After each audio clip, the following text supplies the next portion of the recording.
Hello, everyone, and welcome back to the Dadsigner podcast. I'm Michael Smith, your host, and today I am joined by Jon Richards. Hey, Jon, welcome to the show. Hi, thanks for having me. Yeah, thanks for coming on. Why don't you tell folks a little bit about who you are, where you're from, and a bit about your family? I'm John. I'm a graphic designer, obviously, and a dad, and I am based in Swindon, which is like the southwest of England in the UK. I run an agency called Goodness by Design. We work predominantly with food and drink brands that care about the people and the planet. Um, I am the father of two girls, aged 7 and 10, called Emily and Alice. And basically, they are one of the main reasons that I'm trying to do more freelance stuff so I can spend more time with them. Yeah, for sure. And we got connected through a um, network that you're a part of called Doing It for the Kids, which I've only recently become more familiar with. But tell us a little bit about what that is and why you've been a part of it. It's an amazing community set up by Frankie, who I actually found it through a podcast. I think we're talking a long time ago. It used to be a Facebook group, and it was free membership, but it started getting a bit out of control. So essentially, the group is doing it for the kids, which means it's a space for freelancers that have kids in the mix, especially young kids. It's for all parents. It's mums and dads in there, and it's just a really positive group. But it started out on Facebook. It started getting a bit unruly with people kind of promoting their business. It kind of lost its touch of being like a helpful community and a bit more. It started being a bit salesy. So then Frankie switched it to a paid platform a couple of years ago now, and that's then been building back up again. But it's actually much better for it, I would say. The people in there are invested, like they've paid to be a member. There is discounts if people currently can't afford it, things like this. Like I know that Frankie does always try and help out where she can. um and there's also meetups that they do. There's mini meetups, so people in local towns across the world, I think. And then there is normally a big one or two meetups that are arranged in like London and Manchester. But yeah, it's been great. I've loved being in the community. Like it just feels like if I ever have conversations with other people, the icebreaker is always obviously about your kids. How old are your kids? Like all this sort of stuff. You've always got something in common. Um, so yeah, I've just found it just a really natural place to hang out and to talk. Yeah, that's cool. And it's not just UK based. It's you can join from anywhere. Yeah, I would say there is a lot of UK members just because I think it organically has grown that way.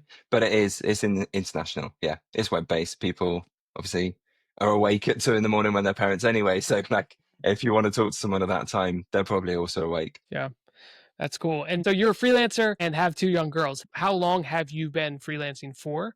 And what were you doing before that? So yeah, I freelance on the side of a part-time job currently. So I have a job that I have now been in for nearly 14 years, but it was full time for a period of time, and then it's been part time for much longer. That started because of the children. Due to childcare, I dropped my days, went part time, and the freelance thing was always in the evenings and weekends.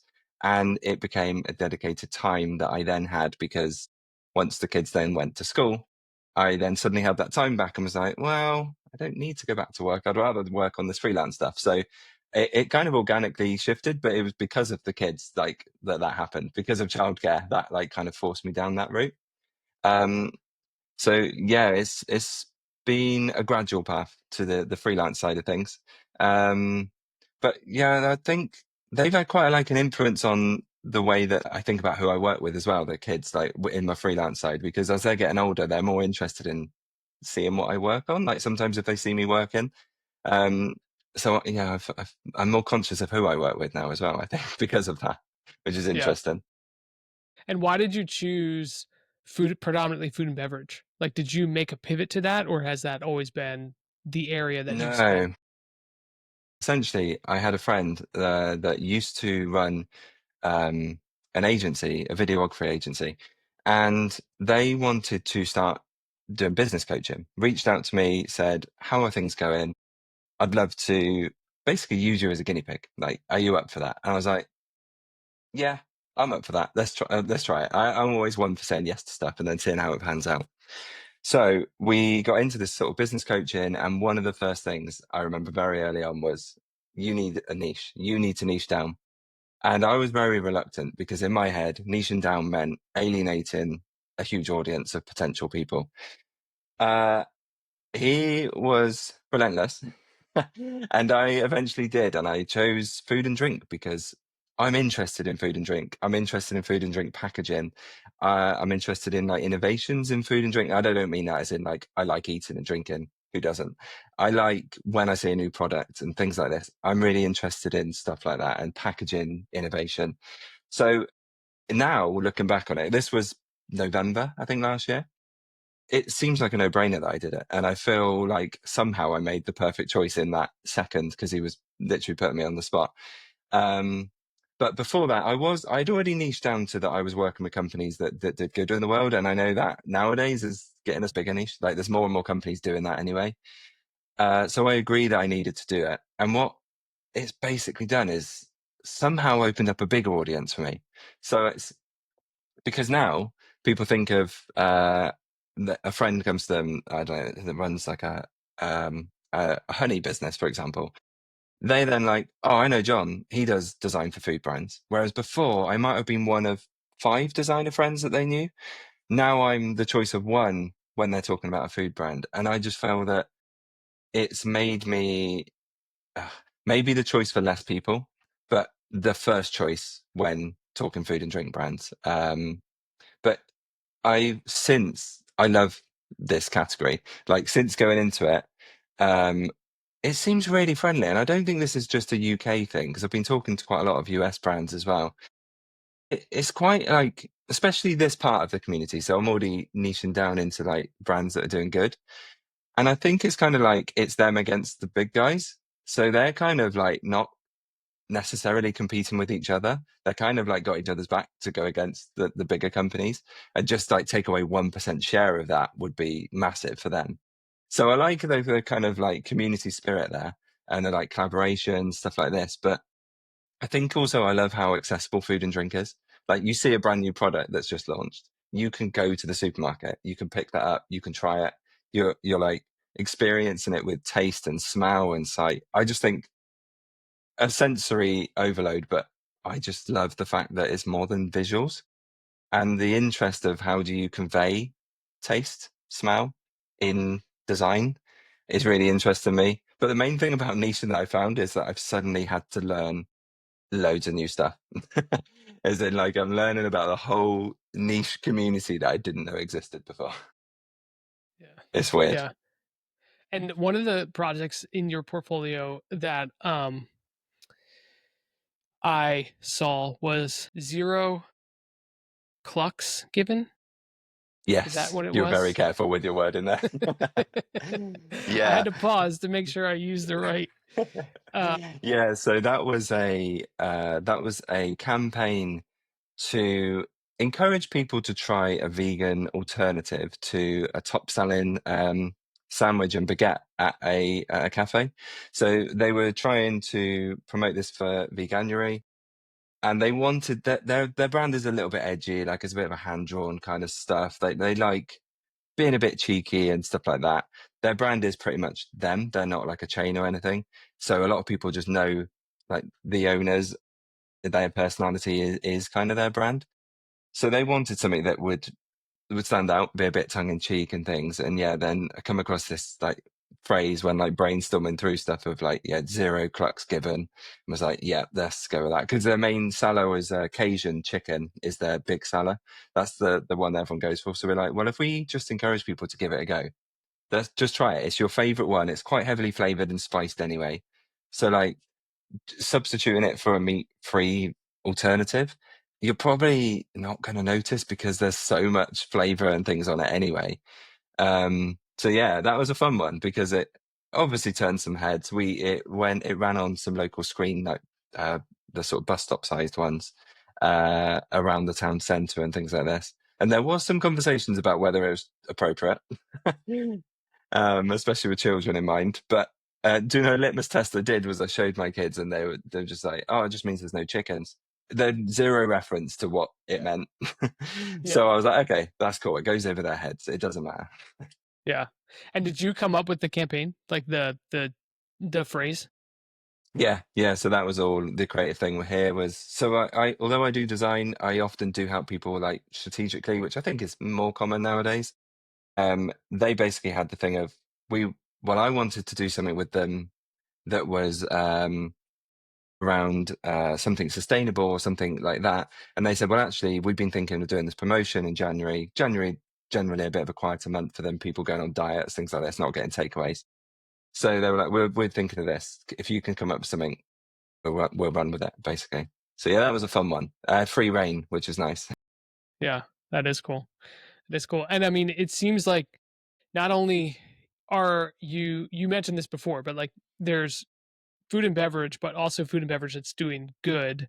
And so another project on your site is a alcohol-free beer plus caffeine. I haven't seen that Yeah. one. Um, No, I hadn't either. and so are people not only coming to you niche wise for food and beverage, but also like alternative food and beverage or better for you kind of things, or is Yeah, that just what you're trying to attract by showing these projects? I think that because I pitch it as I've got the like who care about people and the planet, or who are bringing goodness to the table. These kind of little phrases that are all around like yeah, thinking a bit differently. I think instead of just oh, we've got this new drink and alcohol free already. Uh, Arguably, there's a lot of research around this, but it is a healthier choice, especially for anyone that's like recovering or wants to still socialize but doesn't want alcohol. There's lots of various reasons why people might want alcohol, free variants. But the fact that it's got caffeine, their whole thing, it's Vito as the brand, is that he's actually he's a recovering alcoholic himself. He's 10 years clean, I believe, this year, and wanted to create a product that removes that stigma. And I think it's great because he's actually trying to tackle a bigger thing than just selling a product. It's trying to, he was like, well, why shouldn't you have that at midday in the office? Like it's got caffeine in it, it's just a soft drink. Like, but there's so much stigma around drinking alcohol, even though it's a non-alcoholic drink, that he's just wanting to kind of mix things up a bit. And I thought that was fascinating, to be honest. And I think going back to your question, there's that then kind of leads to other brands similar. But I think anyone that sees about doing good for the people and planet, they're normally doing something innovative, something unusual about the food or drink they're creating, or they're doing something unique with packaging that's not been done before. So there's normally an angle to it that I think generally attracts more. So like another company I've worked with is Divine Chocolate. I don't know if it's over. Yeah, I'm pretty sure it's in the US as well. It was just a small campaign to help build like a tasting chart thing for when people buy bundles, but they wanted something that would just be a bit more colourful, a bit more vibrant, make people feel that they bought something more than just a stack of 5 different chocolate bars. They wanted it to feel like a little bit of a gift sort of thing. But they're ethical chocolate company, slave free. They are co-owned by the farmers, so all profits that are made, the actual cocoa bean farmers are earning money from it. So like, I do have to go through like thing in my head of like, nah, are they really doing good? Or like kind of what is the good that they're doing? So it has added a, a caveat to when I'm saying yes to customers. Um, but I think that's an interesting thing. And my kids were part of that. Um, Before I niched into food and drink, I'd already niched into doing things good for the planet. And that was intentional because I wanted to be part of something that was going to build something better for the future of all of the kids, like all of the future of the generations to come. But I think there is something about when you have your own kids, you're a lot more close to that and more aware of it. Of like, okay, they're going to grow up in a world. If I can help in any way, shape that, then I should. I should be using my skills to do that. Is what I feel. It's obviously up to others what they want to do, but that was what drove my decision to start doing that. And then the food and drink. niching, just sort of doubled down on that really. Yeah. How do you pass that philosophy on to your kids, or how much of that philosophy are you sharing with them as you work on these projects? Um, yeah, I probably share too much with the kids about projects I'm working on, bounce ideas off them. Um, Well, our oldest, Emily, who's 10, has been a vegetarian for, I reckon it's almost 3 years now. And that was unprompted. So I am not vegetarian. Me and my wife aren't. We try and reduce the amount of meat we eat. We've always been very honest, with them about where food comes from. And I think that that honesty is what then led her to question whether she wanted to be part of that, I guess, whereas we'd grown up with it. It was normal. So yeah, that's an interesting one. And I think that's come from conversations that have led from things that companies I've worked with, because I've also talked with plant-based alternatives, things like this is quite common. So they're then asking questions about, yeah, what is that? What does that mean? So I do think there is there's quite a two-way conversation with the kids about projects that I work on. Um, and that's great, because I think that then hopefully that builds their knowledge of this kind of thing. That then when they grow up, they'll build on it. They will take that and run with it. Yeah. It is interesting too, especially a decision to be a vegetarian at any point in your life.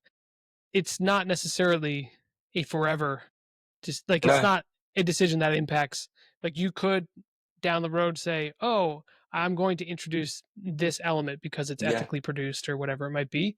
And so I think it's an interesting place for kids to enter into, to like have that autonomy to make that choice, because it's like it's not a forever thing. Like if they wanted to no. reverse it they And can, but she, it's we do reiterate that with her, that just because she's made that decision at some point, she doesn't have to. And to be honest, every now and again, there might be something that she will try again, because initially it was a bit of a mix of taste and that, like the animal welfare thing.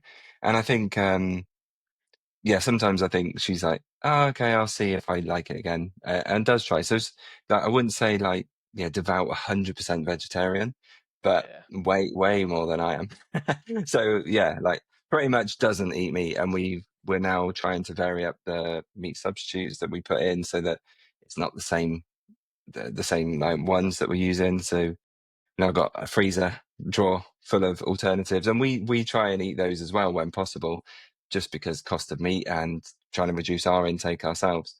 So it's been a bit of a family thing, but she's definitely run with it compared to us. Yeah. That's cool.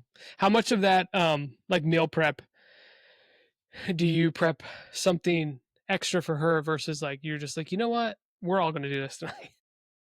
Well, to be honest, I think it kind of started because we're probably having about three meals at least a week that would be vegetarian or vegan, and I think that then became easy because there was only a couple, like I don't know, four that we'd have to make substitutes for. She started off, she would just pick out the meat, and then I was like, well, this isn't great. Like she's obviously not getting protein, and there's certain things that you are obviously getting from meat. Um, so often, if we're having vegetarian meals, obviously that's not a problem. And what we will do is we will prep her own version with like a plant based mince or something like that. If we're doing like a bolognese, it would be a separate pot. Generally, we cook from scratch pretty much every day. My wife Zoe is an avid cook. She loves cooking, so that's always a nice thing. Is that it doesn't feel like a chore for her. Um, so yeah, all our meals are cooked from scratch. So it means that they often get involved in food as well, which has always been a big thing, I think, for us. We food going back to food. This whole podcast is going to end up being about food, I'm but very for hungry more right than now. design. uh, Food is a big thing. So I think Yeah. food and drink has always been at a core of my interest, I think. Yeah.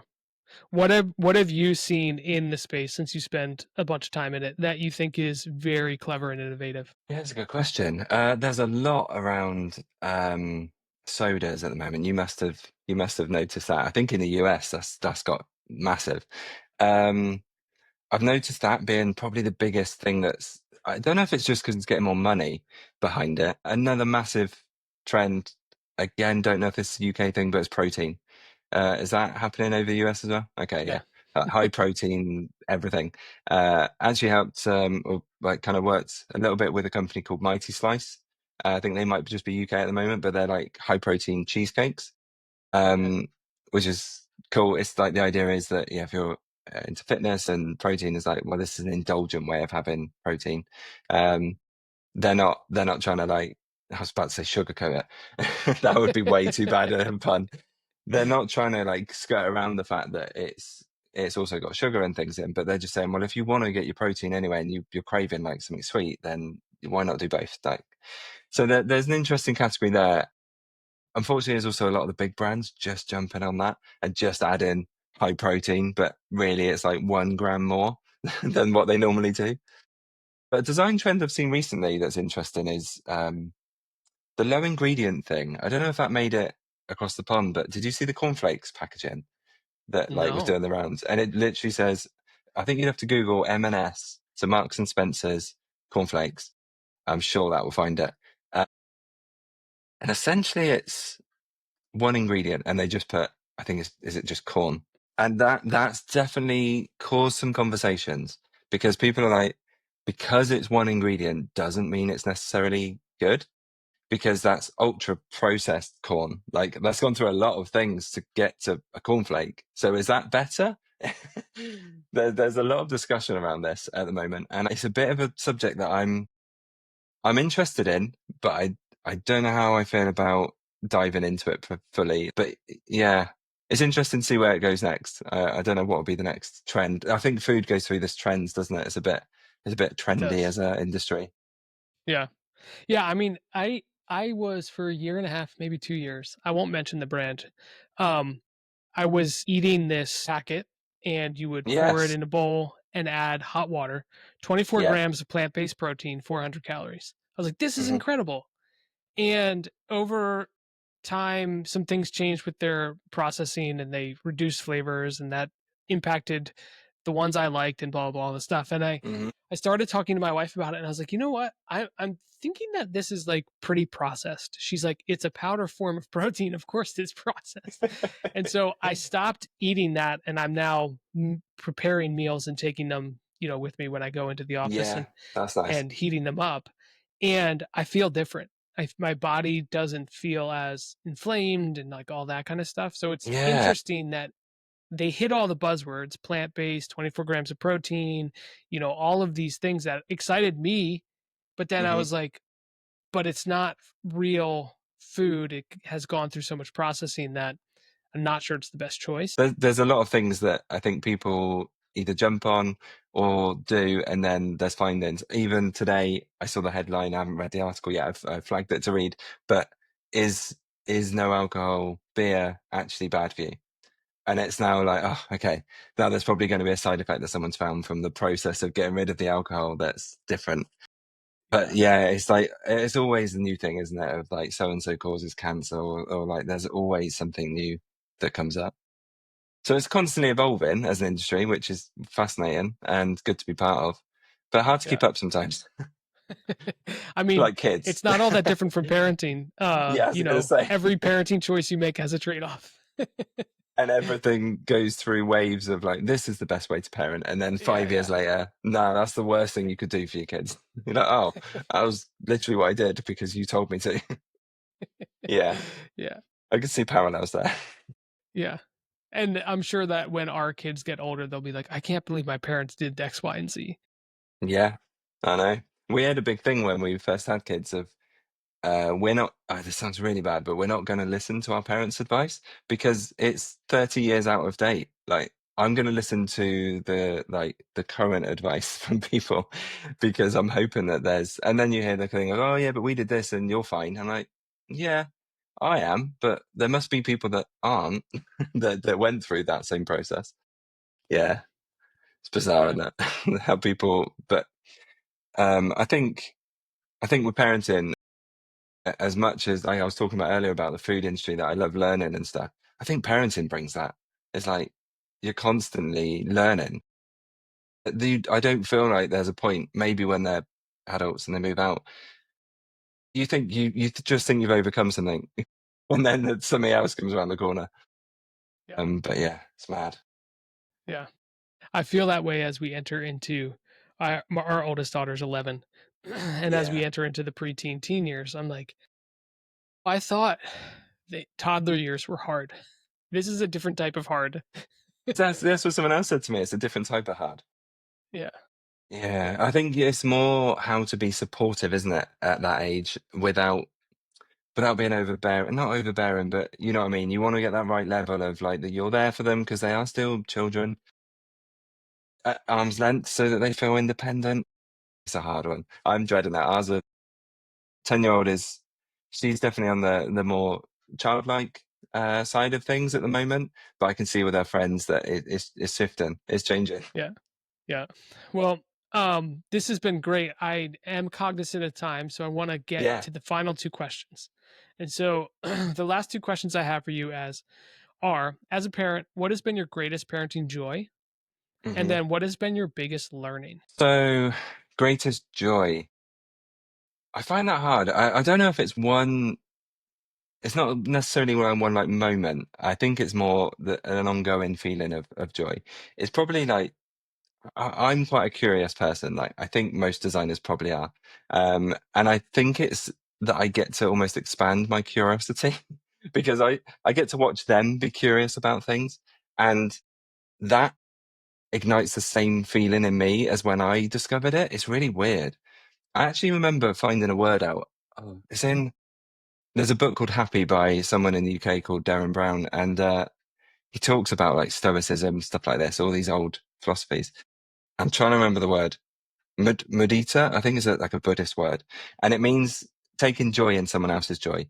And I think that's the biggest joy that I take as a parent is when you see them like discovering something new, and it's sometimes the most ridiculous thing, like watching a bug walk along the fence or something. Like, but seeing them be joyful about it, then bringing joy in you, that's been my favorite thing about being a parent. I get to be a kid again, basically. To be fair, I haven't really grown up, but get to play with kids' toys, like all stuff like this. I kind of love that, and I think seeing things through other people's eyes is something that obviously all designers kind of need to do. Like you need to see things through the eyes of your customer. Um, so I think we all have that level of empathy. So we probably all have that same joy from seeing their joy, because we kind of have that deeper level of empathy and connection with like emotions. But yeah, and then biggest learning. Um, I think I think it's probably learning to let go.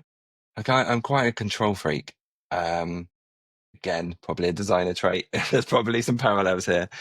But learning to guide and support and nurture, but trying not to force actions is difficult. And like you said, especially when they're getting older, like when they're toddlers, you're teaching them, no, that's wrong, that's right.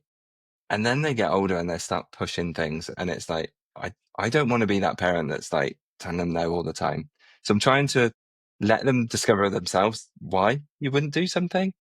But yeah, letting go of control, I find difficult, and I think I'm dreading teenage years because of that a little bit.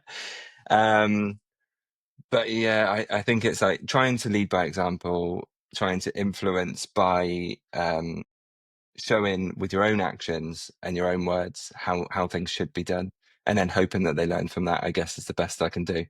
But yeah, that's a difficult one. I do struggle with that. Yeah, yeah, for sure. Well, I really appreciate you taking the time to come on, sharing um, your stories and your design work. If folks wanted to connect with you online, where can they go to do that?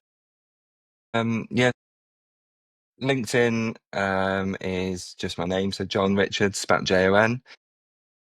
I post quite a lot on there about other people, so it's not just about my design work. It's about like what others are doing in the industry. I kind of want to kind of carve out that kind of voice. My Instagram's pretty similar, and my business name is Goodness by Design.